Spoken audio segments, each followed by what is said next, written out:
Ei pessoal, eu sou o Walter, escritor, narrador e editor do Antologia do Medo. Estou aqui para agradecer imensamente o número de visualizações, o número de reproduções do nosso podcast, mas também estou aqui em nome de toda a equipe. Hoje somos 3 pessoas.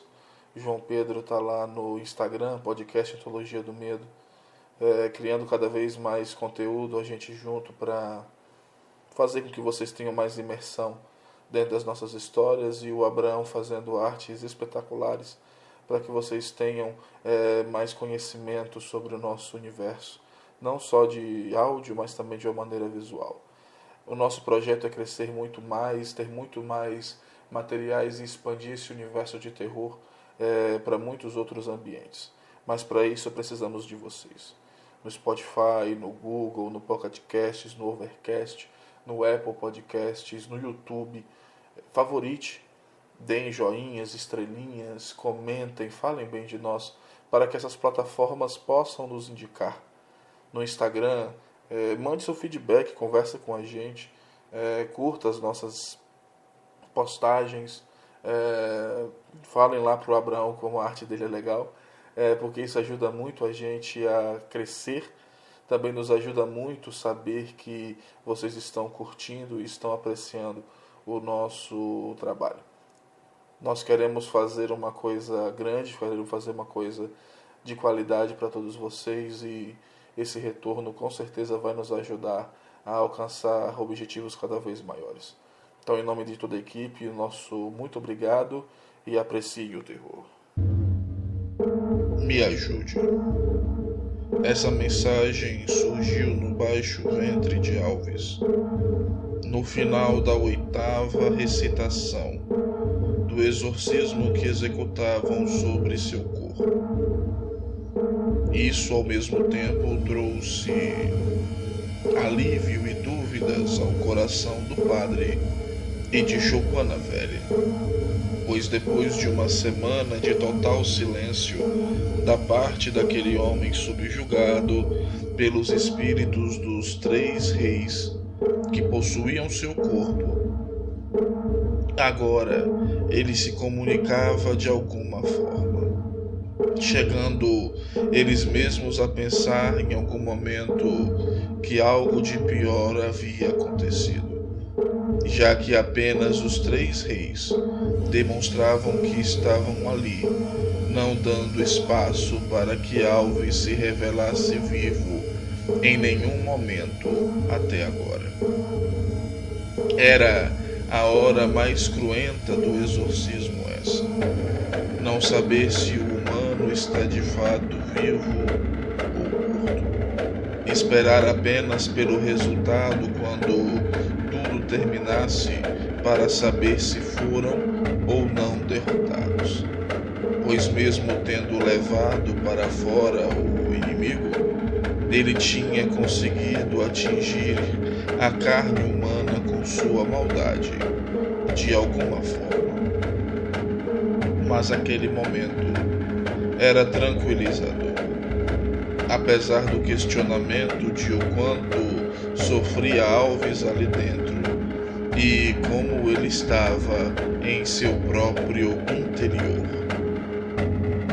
Me ajude era tudo o que eles tinham e era tudo o que eles precisavam, porque também significava que a força dentro de Alves da parte dos demônios estava cada vez mais fraca. Esse era geralmente o momento da libertação, mas era também o momento em que os demônios levariam ao extremo tudo o que pudessem para causar dano, já que sabiam que estavam perdidos. Já sabiam que não tinham muito tempo, e isso exigia da parte do exorcista conhecimento e fé, para que não caísse no pecado da vaidade, e com isto colocasse em risco a saúde e a vida de seu paciente. Decidiram não perder tempo. Tinham que começar logo e aproveitar a consciência de Alves para que ele também pudesse ajudar, estando ele lá dentro consciente mais uma vez. O delegado dormia na outra sala. Naquela semana ele passara praticamente sem comer nada, afundado em um ambiente de cheiros, de excrementos, e isso era duro para qualquer homem. Mesmo os que já estavam acostumados já davam um sinal de doença e fraqueza física. O outro, então, estava absolutamente exausto e já não conseguia ajudar como gostaria. Mostrava sinais de medo e isso sempre colocava o inimigo em posição de poder e influência. Porém, decidiram chamá-lo para aquele momento que, na opinião do padre Esteveson, seria verdadeiramente o momento derradeiro. Cobriram a barriga de Alves com a camisa imunda, conferiram as amarras, estavam gastas, mas estavam firmes e fortes ainda. A cama, tão imunda quanto o resto do quarto, continuava tão firme quanto. Era de boa madeira e bom preparo nas mãos do marceneiro que a construiu. O padre abençoou mais água para o seu aspersório e deu dessa água benta para que Choupana Velha e o delegado bebessem. Ele mesmo bebeu da mesma água. Lavou o rosto com cuidado e, segurando o crucifixo com força em uma mão e seu livro de orações na outra, pediu para que cada um dos outros enrolasse um terço na mão direita e que agora, se qualquer coisa acontecesse, fechassem bem os olhos e com as duas mãos segurando o terço, rezassem quantos Pai Nossos e quantas Ave Maria conseguissem o mais corretamente possível, no momento que chegasse o máximo desespero. Com a confirmação de todos, voltaram para o quarto, onde sabia que tudo teria um fim, de um jeito ou de outro. De fato, aquele corpo não aguentaria mais. Estava pálido, os lábios roxos, da mesma forma que o contorno dos seus olhos afundados, os dentes amarelos e a língua com uma cor entumecida. O homem, geralmente forte, estava esquálido sobre aquela cama, e todos sabiam que, debaixo daquela roupa fina, assaduras tomavam a pele, dado o tempo em que estava deitado na mesma posição, atado àquela cama. Sua perna não tivera chance de melhorar. Na verdade, estava tomada de pus no local do ferimento e mais nada. Respirava com cada vez mais dificuldade, pois seu pomo de Adão agora mais parecia um melão, e isso o ia enfraquecendo pelo esforço descomunal que seu instinto natural pela vida passava, o forçando a procurar o ar e o alimento necessário para manter suas atividades no mínimo possível ativas, para que ele não viesse imediatamente a óbito. Aquela hora iria chegar, e o padre agradeceu a Deus por ser a hora que ele escolhera, e ele ter sido o homem chamado para aquela missão. pois não fora mérito, mas misericórdia o que o trouxera até ali. Os demônios perceberam esse gesto de humildade do padre e começaram a rir do homem. Enfim, havia chegado a hora. Invocaram a Santíssima Trindade. Cusparadas e xingamentos foram as respostas.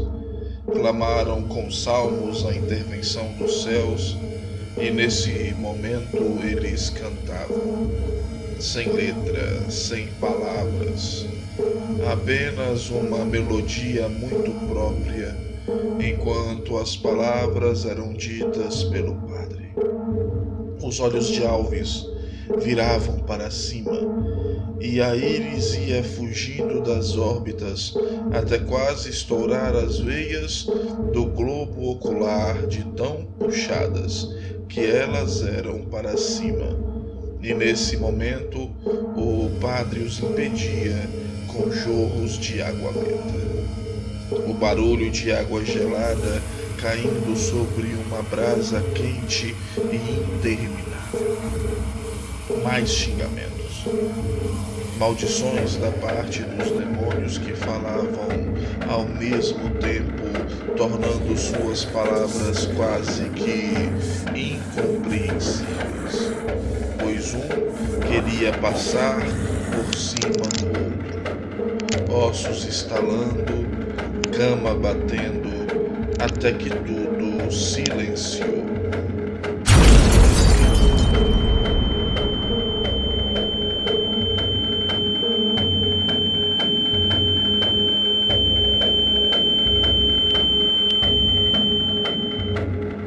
O padre não conseguia ouvir a própria voz.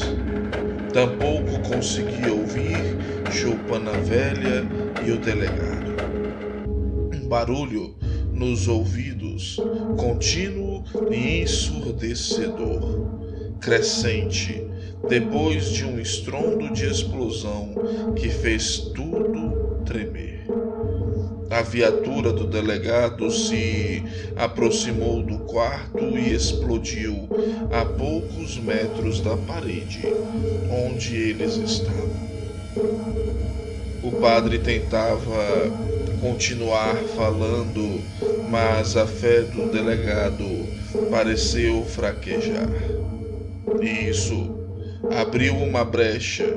Além disso, o movimento que a cama fez no momento da explosão soltou a amarra que prendia a mão esquerda de Alves na cama, que estava agora absolutamente livre, sem possibilidade de prender novamente, não com os demônios em atividade. Agora eles estavam absolutamente soltos. O sacerdote pulou para trás quando finalmente o possuído conseguiu se colocar de pé e, usando a mão como uma garra, tentou rasgar o seu rosto. Choupana Velha foi para a frente a fim de proteger o sacerdote, que andou para ainda mais perto. Os dois não pareciam temer a força daqueles reis, por mais que eles fossem conhecidos. Mais que isso, pareciam querer mostrar que ignoravam essa força, e a proximidade dos dois com seus sacramentais e suas orações colocou os 3 demônios deitados novamente na cama. Alves olhou para o delegado. Um sorriso doentio estava em sua face. Olhar naqueles olhos fez com que o homem entrasse no mais consumidor dos horrores. Começou a tossir muito, a ponto de quase vomitar, e se afastava cada vez mais em direção à porta, como se quisesse sair dali de qualquer jeito. O padre olhou para trás, percebeu a intenção do delegado, que era na realidade a intenção dos demônios: sair dali imediatamente. Ele correu para a frente da porta, ficando entre o delegado e a vontade dos outros três. Saia da frente, padre. Eu não tenho obrigação de ficar aqui, disse o delegado desesperadamente. Se você sair daqui, eles saem daqui, junto com você ou dentro de você, respondeu o padre, tentando fazer com que o outro homem ponderasse a sua próxima ação. O rosto do delegado estava impassível. Ele decidiu o que é que iria fazer e ninguém iria se impor no seu caminho, a não ser que tivesse forças ou soubesse lutar o suficiente para tal. Pegou o padre pelo braço, ainda com o máximo de cuidado, mas mesmo assim deixando claro qual era o seu recado, para que o sacerdote não tentasse ficar entre ele e o seu objetivo. E isso acordou a sanha dos demônios. Um minuto depois, estava o corpo de Alves, colocado de pé em um salto, e, pulando, caiu de 4 apoios no chão, com um baque seco. Correu como um animal para cima, não do padre, mas do delegado, que gritou de medo quando o possuído caiu em cima dele, prendendo-o no chão e colocando o topo da cabeça sobre o peito do homem, que começou imediatamente a ficar completamente sem fôlego e a sentir uma dor profunda em seu coração. Puxava o ar com toda a força, mas parecia ser em vão, e seu rosto era do mais absoluto espanto, enquanto sentia as dores e olhava para quem as estava causando. Ele estava agonizando diante dos 2 exorcistas e era o desejo das entidades que ele morresse ali mesmo, ou que ele desistisse, para que eles pudessem entrar em um corpo mais forte. Sabendo do que acontecia, Chopin a velha agarrou o pescoço de Alves e o puxou para trás. Os demônios pareciam não oferecer resistência. Era evidente que eles não tinham mais forças para permanecer lutando por muito mais tempo. Desgraçados, urrou o delegado. Mais uma gargalhada, e o demônio, virando a cabeça quase que em 180 graus, com um estalo muito estranho, cravou os dentes na orelha de Francisco com toda a força, puxando cheio de vontade.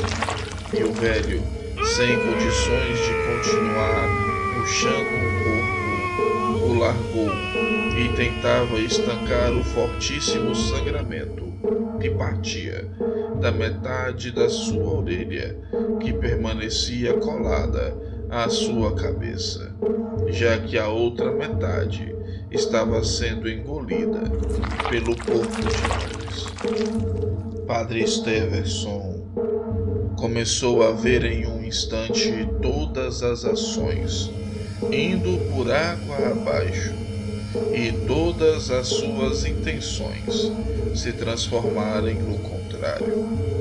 O delegado parecia ainda mais aterrorizado, enquanto recuperava o fôlego e os batimentos corretos de seu coração, cada vez mais ofegante. percebia o que ele tinha feito.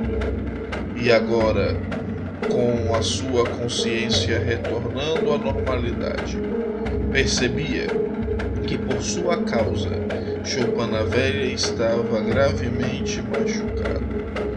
E isto pareceu criar uma chama não de coragem, mas de loucura em seu coração. E ele, apanhando o livro que Francisco deixou cair, olhou para o padre com lágrimas nos olhos.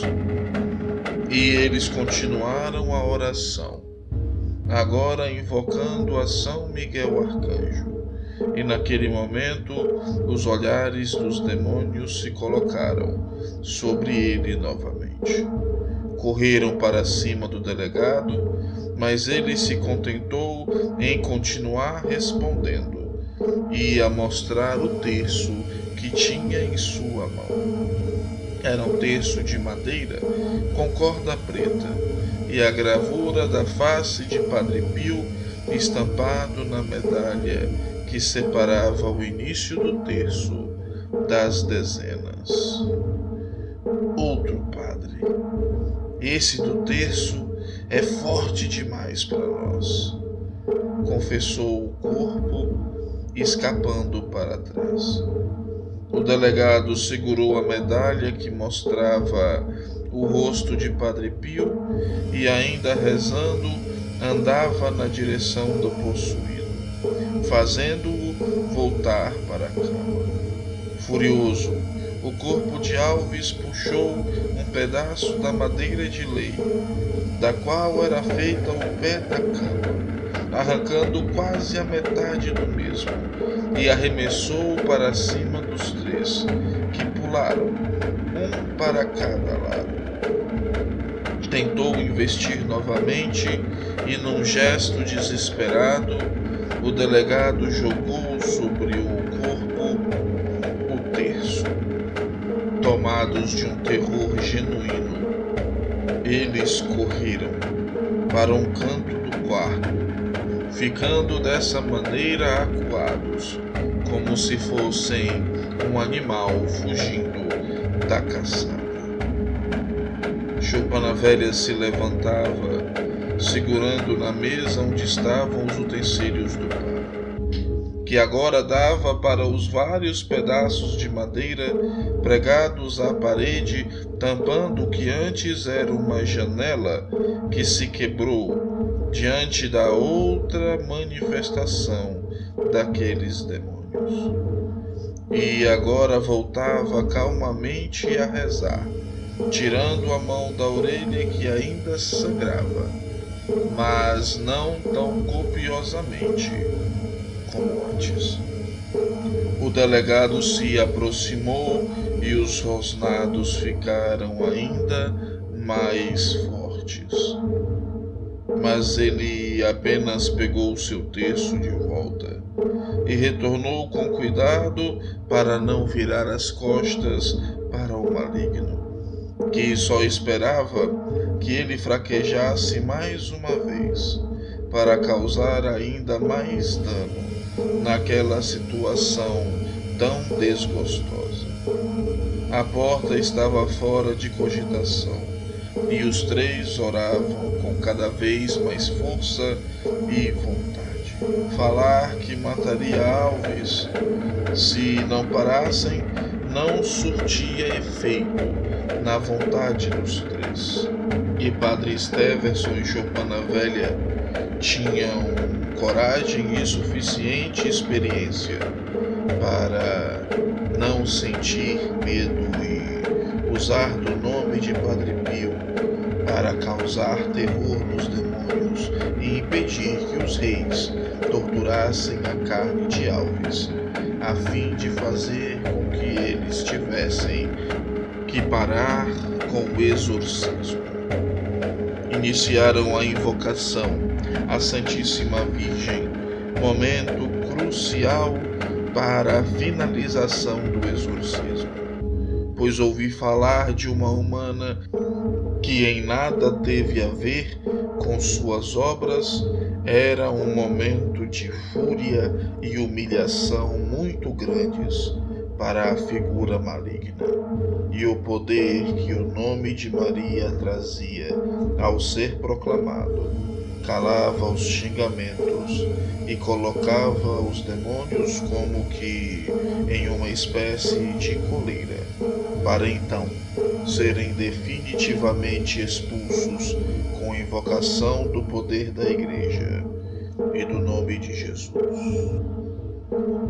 Eu posso lhe dar poderes, dizia ao delegado.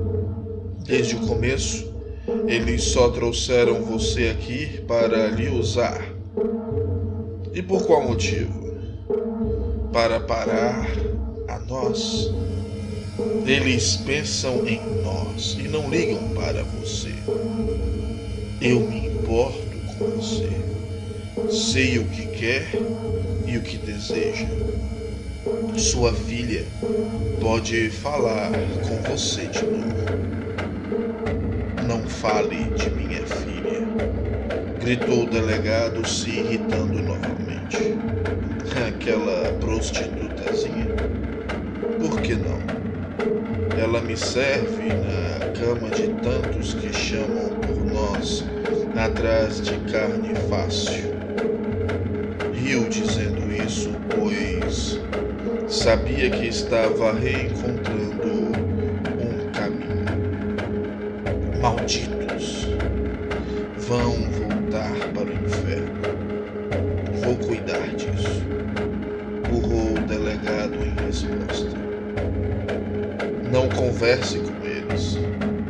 Não prometa nada a eles por sua própria força, disse o padre, determinando. Eles se fortalecem da sua vanglória e ganham vida com sua raiva.